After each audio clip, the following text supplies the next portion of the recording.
Our first big snow of the year. So far, we've gotten about 2 feet. Adam got out of work early. They closed the plant. And he was home about an hour ago. And his van is already almost buried. Thank God for a snowblower.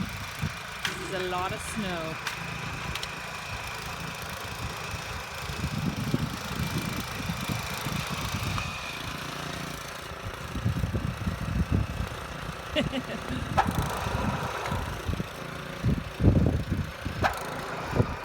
Kids and I were out a little earlier playing, but it's too windy and cold and it's still snowing, so we didn't last long.